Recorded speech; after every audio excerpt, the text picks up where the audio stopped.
오늘 본문의 말씀을 가지고 성령의 인도를 받자라고 하는 제목으로 말씀을 나누고자 합니다. 오늘 말씀 나누기 전에 우리 잠깐 인사합니다. 앞뒤 또 좌우 바라보시면서 오늘 그렇게 한번 인사합니다. 성령의 인도를 받으며 삽시다.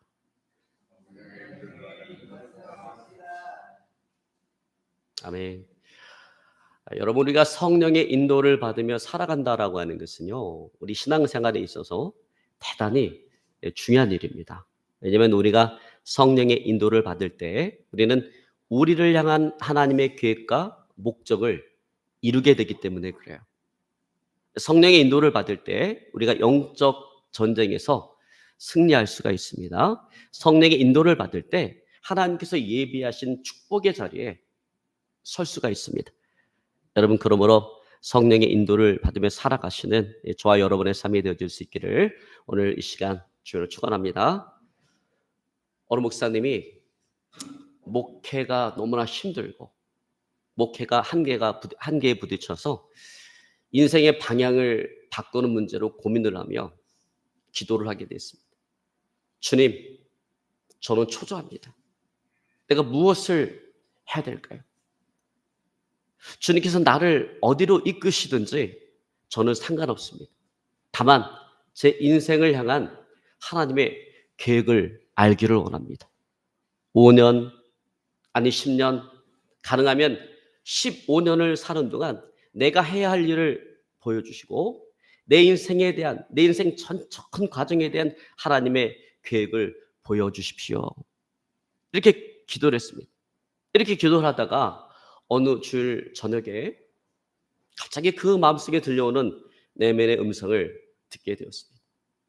나는 너의 길을 인도하는 등불이 되어줄 것을 약속했지. 너의 인생 전 과정을 보여주고 너를 향한 모든 계획을 다 드러내주는 광선이 될 것을 약속하지 않았다. 나는 너의 등불이 되어서 내가 가는 길에 내가 넘어지지 않도록 너를 붙들어 줄 것이다. 내가 나를 따르는 데 필요한 것은 오직 그것뿐이다. 라고 하는 그런 내면의 음성이 들렸습니다. 이와 같은 내면의 음성을 들으면서 목사님의 방황이 끝이 나게 되었습니다. 여러분, 그렇습니다. 우리는 하나님께서 내 인생 전 과정, 내 인생에 대한 모든 계획을 보여주시면 얼마나 좋을까. 그러면 내일에 대한 걱정, 의심 없이 살아갈 수 있을 텐데 라고 하는 아주 순진한 생각을 할 때가 많이 있어요.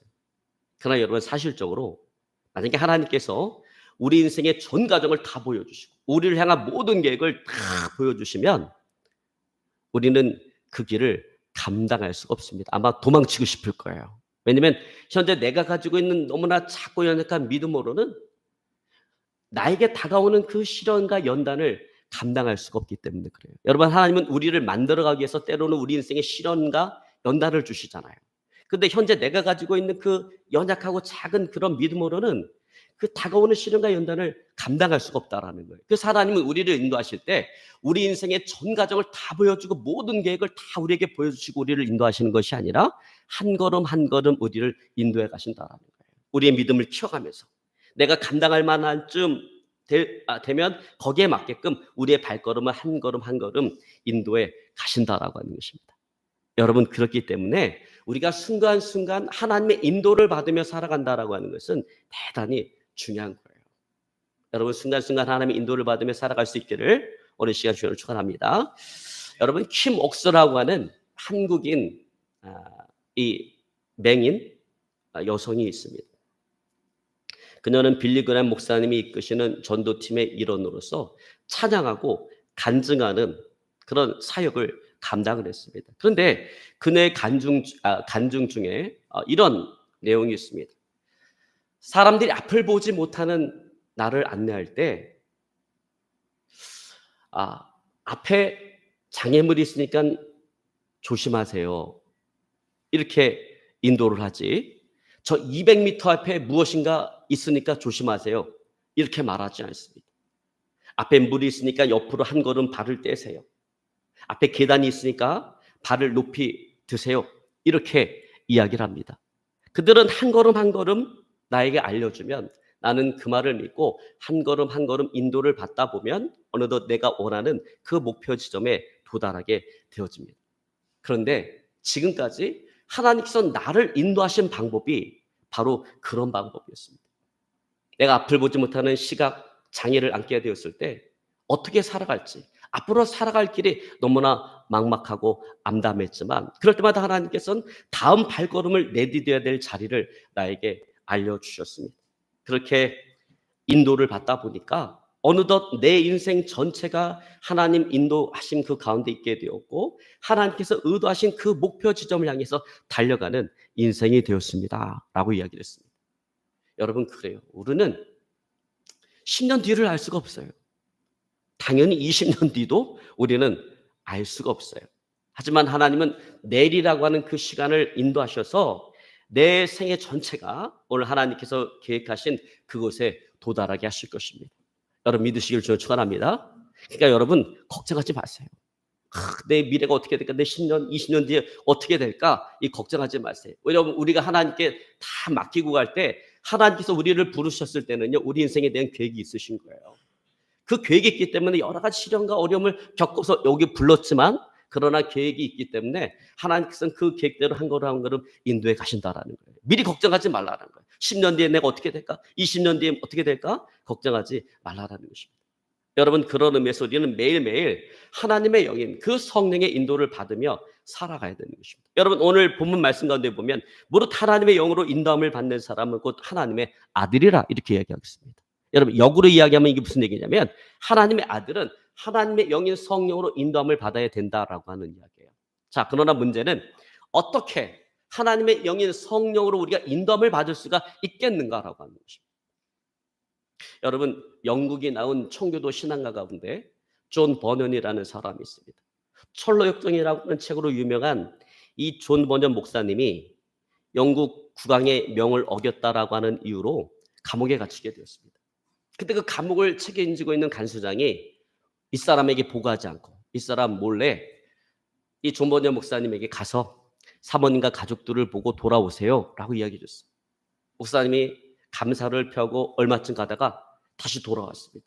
그래서 간수가 묻습니다. 간수장이. 아니 목사님 왜 벌써 돌아오셨어요?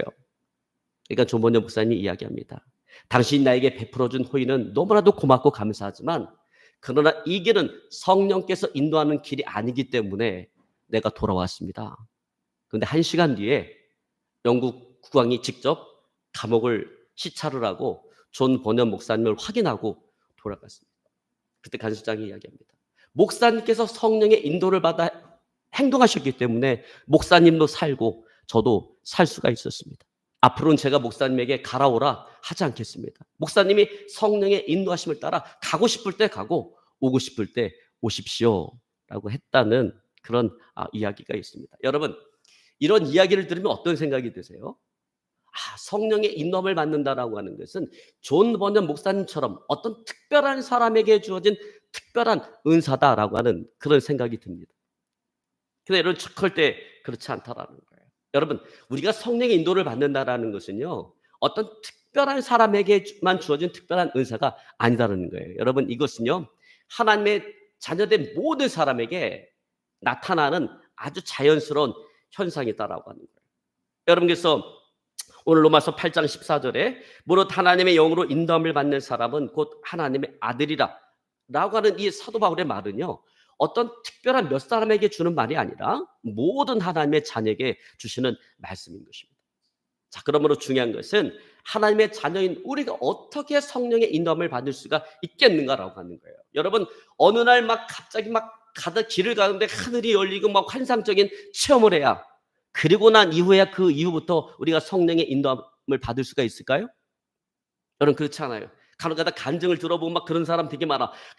내가 이런 엄청난 체험을 하고 났더니 그냥 막 이런 능력이 왔어요. 막 이렇게 간증을 할 사람이 많은데 여러분, 절대 그렇지 않아요. 여러분, 우리가 성령의 인도함을 받는 삶을 살아가기 위해서는 뭐가 필요한가? 단지 훈련을 통한 배움이 필요하다라는 거예요. 여러분, 성령의 인도를 받는 것은 은사가 아니에요. 성령의 인도를 받는다라고 하는 것은 훈련을 통한 배움을 통해서 오는 것입니다. 자, 여러분, 그런 의미에서 하나님의 자녀는 누구든지 성령으로 인도함을 받는 방법을 배울 수가 있습니다. 또 그걸 배워야 됩니다. 그리고 그것을 훈련해야 됩니다. 그리고 성령으로 인도함을 받는 방법을 배우는 것은 우리가 하나님의 말씀에 순종하는 데 있어서 대단히 중요하다라고 하는 거예요. 여러분, 성령께서 항상 우리에게 말씀하시는데 만약에 우리가 성령께서 우리 영에게 말씀하시는 것을 깨닫지 못하면 우리의 삶을 위한 그분의 계획과 목적을 따르는 데 있어서 우리는 어려움을 겪게 될 수밖에 없는 것입니다. 여러분, 그러므로 성령으로 인도함을 받는 이 방법을 배워서 우리를 향한 그런 하나님의 계획을 따라가야 되는 것입니다. 여러분, 그렇게 되시기를 주님을 축원합니다. 자, 이를 위해서 우리가 먼저 알아야 될 것이 있어요. 그것은 뭐냐면 하나님께서는 우리의 영을 통해서 우리와 접촉하시고 우리를 다루신다라고 하는 사실입니다. 여러분, 하나님은 영이세요. 근데 사람은 하나님의 형상으로 지음받은 영적인 존재로 창조가 되었습니다. 그래서 여러분, 창세기 1장 27절에 보면 뭐라고 얘기하냐면 하나님이 자기의 형상, 곧 하나님의 형상으로 사람을 창조하시되 남자와 여자를 창조하시고 이렇게 말씀하고 있습니다. 또 창세기 2장 7절에 보면 하나님께서 인간을 창조하는 그 과정을 좀 더 구체적으로 이렇게 이야기해 주고 있습니다. 뭐라고 이야기하냐면 여호와 하나님이 땅의 흙으로 사람을 지으시고 생기를 그 코에 불어넣으시니 사람이 생명이 된지라 이렇게 말씀하고 있습니다. 자, 여기에 보면 흙으로 사람을 지으시고 생기를 그 코에 불어넣으셨다. 그랬더니 사람이 되었다라는 거예요. 생명이 되었다라고 하는 것입니다. 자, 여기 하나님께서 그 코에 불어넣으신 생기, 그 생기가 뭐냐? 그것이 바로 영혼인 것입니다. 여러분, 이와 같이 사람은 뭘 가지고 있는? 영혼을 가지고 있어요. 좀 더 구체적으로 말씀드리자면 사람은요, 영으로서 혼을 가지고 있어요. 여러분, 이 말을 잘 기억하셔야 돼요. 사람은 영으로서 혼을 가지고 있습니다. 자, 여기서 우리는 영과 혼을 좀 구분하는 것이 필요한데 왜냐하면 하는 역할이 다르기 때문에 그래요. 이 영과 혼이 하는 역할이. 그래서 여러분, 혼이 하는 역할은 우리의 생각, 의지, 감정이에요. 생각하고 의지를 가지고 행동을 하고 내가 어떤 기쁘고 슬프고 하는 이런 감정들을 느끼는 거예요. 그래서 여러분, 동물들은 영이 없어요. 혼만 있어. 근데 영이 없는 동물도 사람과 뭐 차이점은 많이 나긴 하지만 동물도 혼이 있기 때문에 뭐예요? 생각을 할 줄 알고 의지를 갖고 움직이고 또 기쁘거나 슬픈 감정들을 이 동물들도 표현할 수가 있다라는 거예요. 근데 여러분, 동물들은 죽음과 동시에 그 혼이 사라져 버립니다. 왜냐하면 동물들은 육으로서 혼을 가지고 있기 때문에 그래요. 아까 제가 사람은 어떻게 영으로서 혼을 가지고 있어요. 근데 동물들은 육으로서 혼을 가지고 있기 때문에 그 몸이 죽음과 동시에 그 혼도 사라져 버리는 것입니다. 자, 그래서 이처럼 영원 불멸하는 사람의 영혼과는 근본적으로 차이가 있어. 동물들은 차이가 있어요. 그래서 여러분, 내가 사랑하는 개가 죽으면 천국에 가면 그 개가 거기 있지 않아요. 개는 죽으면 그걸로 사라지는 거예요. 그 죽음과 동시에 그 혼 자체도 사라져 버리는 것입니다. 그래서 여러분, 성경은 전도서 3장 20절로 21절에 보면 뭐라고 얘기해요? 이렇게 얘기합니다. 다 흙으로 말미암았으므로 다 흙으로 돌아가나니 다 한 곳으로 가려니와 인생의 혼은 위로 올라가고 짐승의 혼은 아래 곧 땅으로 내려가는 줄을 누가 알냐라고 말씀하고 있습니다. 여러분, 이처럼 사람의 영혼이라고 하는 것은 하나님께서 불어넣어 주신 것이기 때문에 하나님의 소유이기 때문에 죽음과 동시에 사라지는 것이 아니고 하나님께로 올라간다라는 거예요. 그러나 동물들은 특별히 하나님께서 불어넣어 주신 것이 없어요. 동물은 그 코에 생기를 불어넣어서 살아난 게 아니에요. 동물들은 하나님의 말씀으로 그냥 있으라 하니까 동물들이 생겨나게 되어진 것입니다. 자, 여러분, 이렇듯 혼이 하는 역할은 생각, 의지, 감정이라면 반면에 우리 영이 하는 역할이 있는데 우리 하는 역할은 뭐냐면 하나님과의 소통과 교제입니다. 하나님의 음성을 듣는 거예요. 하나님의 말씀을 듣는 거예요. 그래서 여러분, 성령은 성령께서 우리 영에게 말씀하신다 이렇게 이야기를 합니다. 여러분, 로마서 8장 16절에 보니까 성령이 친히 우리 영과 더불어 우리가 하나님의 자녀인 것을 증언하시나니라고 말씀하고 있습니다. 이처럼 성령께서는 우리 영으로 더불어서 우리가 하나님의 자녀인 것을 증언해 줄 뿐만 아니라 우리의 삶을 위한 이 하나님의 뜻에 관해서 우리를 인도하고 또 깨닫도록 하기 위해서 뭘 사용하시는가? 우리의 영을 사용하신다라는 거예요. 그러면 여러분, 우리가 인생을 살아가면서 뭐 인생의 경험이 많은 사람들의 안내나 의견을 듣는 거 되게 중요한데 그것보다 더 중요한 것은 우리가 성령의 인도를 받는 것입니다. 성령의 인도를 받아야 된다라는 거예요.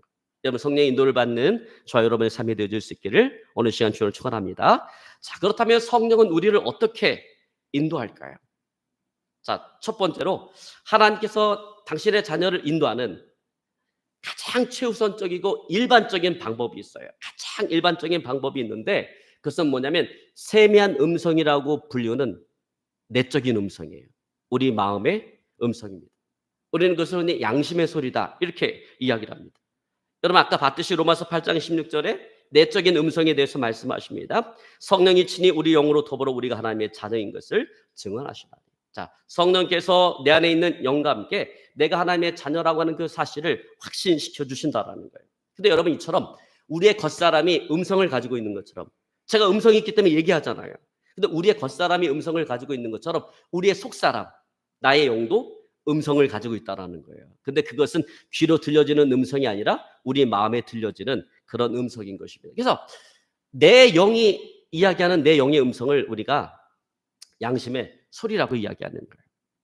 자, 그러므로 우리의 영은 우리 안에 계신 성령, 우리 안에 성령께서 내주하시잖아요. 내가 예수 그리스도를 나의 주로 영접하면 우리 안에 성령께서 와 계셔요. 성령께서 내주하시는데 그 성령께서 누구에게 얘기하신다고요?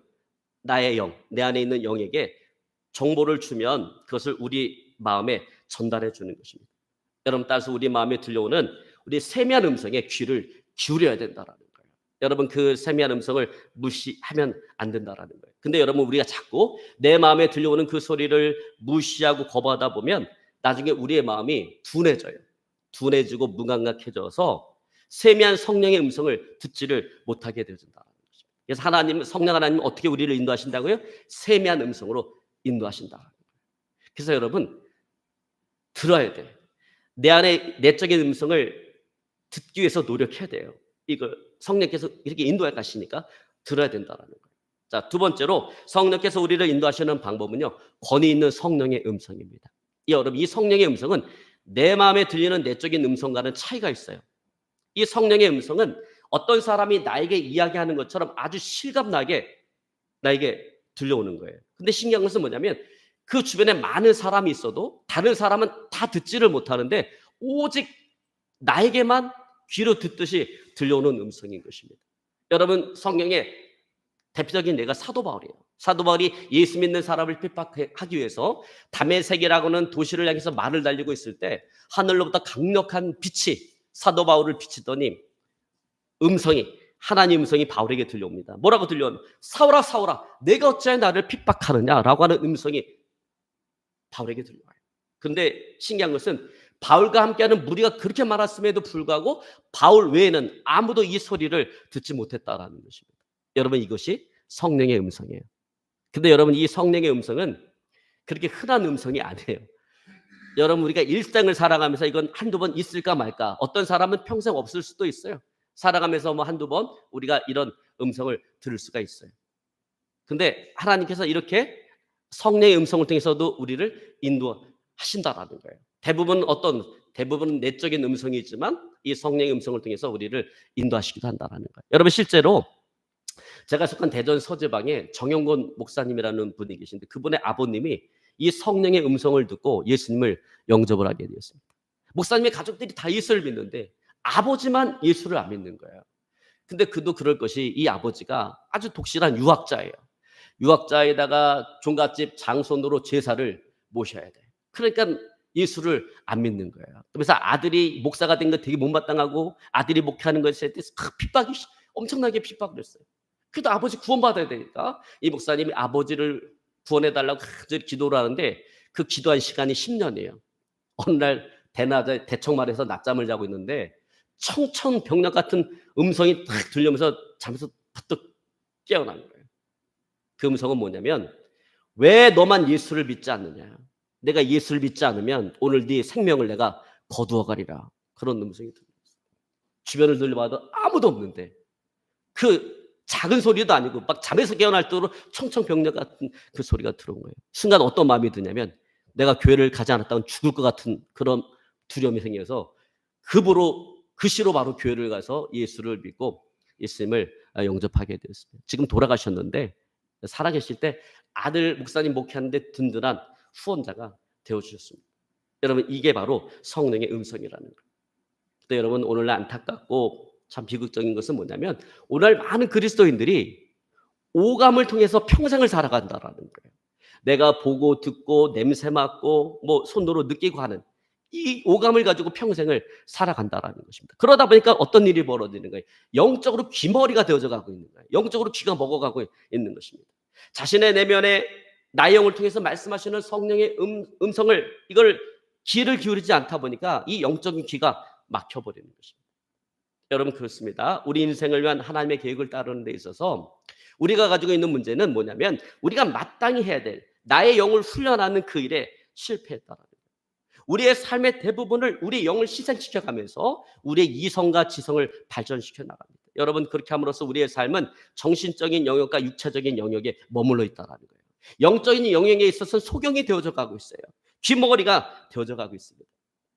여러분 이것은 바람직하지 않다라는 거예요. 그러나 우리가 시간을 내서 우리 영을 발전시키고 우리 영을 훈련시켜서 하나님의 음성을 듣고자 하면 성령은 우리 영에게 내적인 증거를 주셔서 우리의 길을 인도해 가신다라고 하는 것입니다.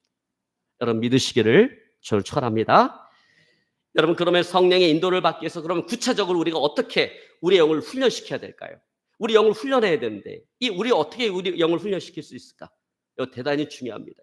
여러분 이를 위해서 무엇보다 먼저 항상 깨끗하고 민감한 양심을 유지하기 위해서 내가 결단하고 노력해야 된다는 것입니다. 여러분 그런 의미에서 여러분 양심의 소리를 무시하지 마시기 바랍니다.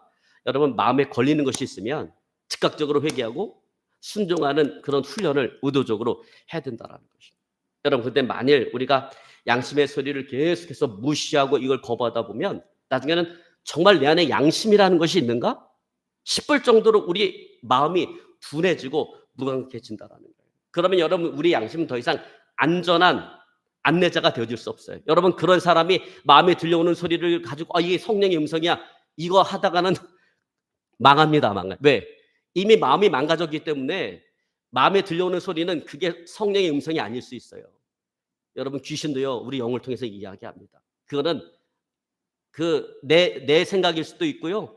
귀신의 소리일 수도 있어요. 그러니까 우리 마음이 망가지면 안 된다는 우리의 영이 망가지면 안 된다라는 것입니다. 여러분 성령의 세미한 음성을 들어야 하는 결정적인 순간에 이게 내 생각인지 이게 성령의 음성인지 분별이 되지 않는다라는 것입니다. 그렇게 되면 결국 어떻게 됐습니까? 육체적인 본성과 욕심을 따라서 거기에 이끌림 받아서 의사결정을 하게 되어지고 결국 하나님의 계획과 목적과는 상관이 없는 그런 인생, 그런 삶을 살아가게 되어지는 것입니다. 여러분 깨끗하고 민감한 양심을 간직하기 위해서 노력하시기를 오늘 시간 주여 축원합니다. 그래서 양심의 소리에 즉각적으로 순종하는 훈련을 의도적으로 하시길 바랍니다. 그래서 마음에 걸리는 것이 있으면 즉각적으로 이렇게 회개를 하셔야 돼요. 그런 훈련을 의도적으로 하셔야 된다는 것입니다. 자, 두 번째로요. 내 안에 하나님의 뜻이 명확하지 않을 때가 있습니다. 다시 말해서 이게 죄는 아니에요. 여러분 죄에 대해서는 하나님의 뜻이 명확하죠. 죄된 일이에요. 남의 물건 훔치는 거 이게 하나님 기뻐하시지 않잖아요. 그렇잖아요. 남한테 사기치는 거 이게 기뻐하지 않잖아요. 근데 이런 문제가 아니라 일반적인 삶의 문제예요. 죄의 문제가 아니라 일반적인 삶의 문제인데 이걸 하나님께서 기뻐하시는지 기뻐하지 않는지 이게 분명하지 않을 때가 있다라는 거예요. 여러분 그럴 때 어떻게 해야 될까? 여러분 그럴 땐 서두르지 말고 주님의 의도가 우리 안에서 분명해질 때까지 충분히 기도해야 된다는 것입니다.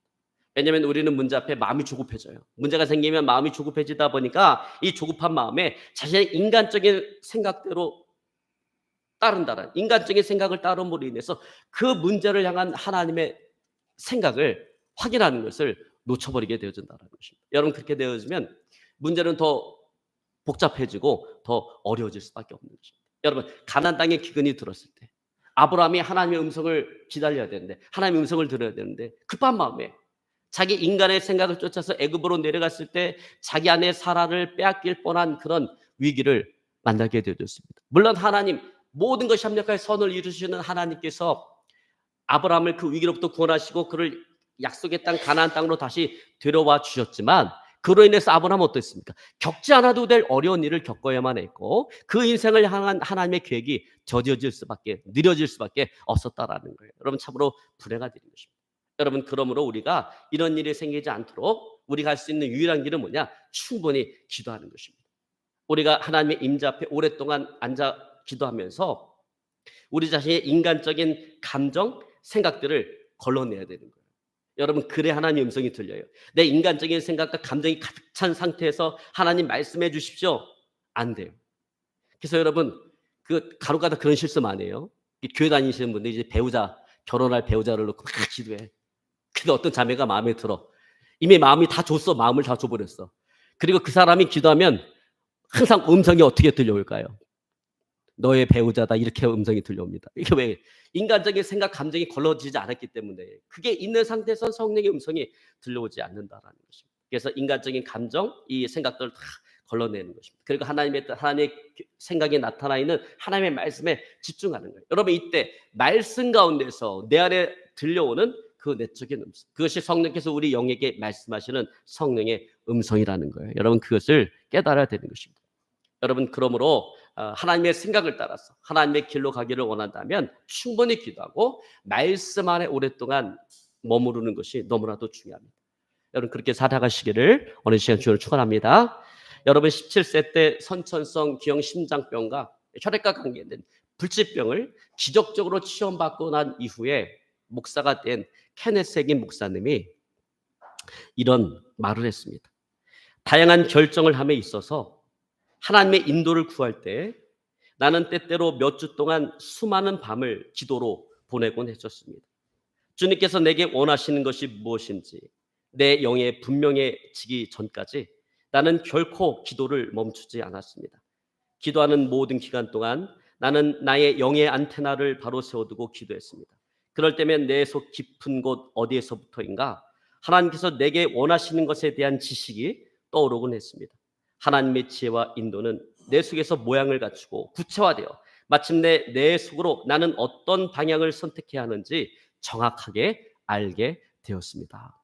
여러분, 정말로 귀중한 체험적 말씀인 것입니다. 여러분, 그러므로 케네스 해긴 목사님처럼 하나님의 뜻이 내 안에서 분명해질 때까지 기도하면서 여러분 정말 하나님 앞에 기다리는 그런 훈련을 하시기를 주여 축원합니다. 그래서 항상 성령의 인도를 받으며 살아가시는 저와 여러분의 삶이 되어질 수 있기를 오늘 시간 주를 축원합니다. 이제 말씀을 정리하기 원합니다. 여러분, 우리는 하나님의 자녀로서 하나님의 영인 성령의 인도를 받으며 살아가야 됩니다. 여러분, 이를 위해서 먼저 우리는 영적인 존재로서 하나님의 영인 성령께서 내 영을 통해서 우리를 터치하시고 우리에게 말씀하시고 우리를 인도하신다라고 하는 그 사실을 우리가 받아들여야 됩니다. 그리고 나의 영이 성령의 음성에 예민하도록 우리는 훈련을 해야 된다는 것입니다. 여러분, 이를 위해서 무엇보다 먼저 내 영의 소리, 그 양심의 소리에 즉각적으로 순종하는 훈련을 하시기를 바랍니다. 내 마음에 걸리는 것이 있으면 즉각적으로 회개하는 거예요. 그런 훈련을 하시기 바랍니다. 그리고 언제나 말씀과 기도 안에 거하면서 성령의 임재와 성령의 그 인도하심을 기다리십시오. 여러분, 그러면 성령께서 언제나 내 영에게 내적인 증거를 주시든지 아니면 내적인 음성을 주시든지 아니면 성령의 음성을 통해서 우리를 인도해 가신다라고 하는 것을 느끼게 되어질 거예요. 여러분, 우리가 어떤 결정을 해야 되는데 이거 어떻게 해야 될까라고 기도할 때요, 때로는요 이렇게 해라 내적인 음성이 들려오지 않을 때가 있어요. 그런데 내적인 음성이 안 들려와도 내적인 증거를 주실 때가 있어요. 그러니까 내가 하고자 하는 일이 하나님께서 기뻐하시면 평안이 와요. 평안이 찾아오고. 근데 이걸 기뻐하지 않으면 내 안에 마음이 불편해요. 이게 내적인 음성은 아닌데 내적인 증거인 것입니다. 그래서 여러분, 우리가 항상 우리 마음을 잘 들여다봐야 된다는 것입니다. 들여다보면서 우리가 하나님 앞에 선택을 하고 결정을 하고 할 때 성령의 인도를 받고자 할 때 항상 이 기억하세요. 성령께서 나의 영에게 내적인 증거를 주시든지 내적인 음성을 주시든지 아니면 정말 성령의 음성을 통해서 우리의 삶을 이끌어 가신다는 거예요. 여러분, 그러므로 항상 성령의 인도함을 받는 저와 여러분의 삶이 되어질 수 있기를 오늘 시간 주님을 축원합니다. 오늘 말씀 붙잡고 간절히 기도하기 원합니다.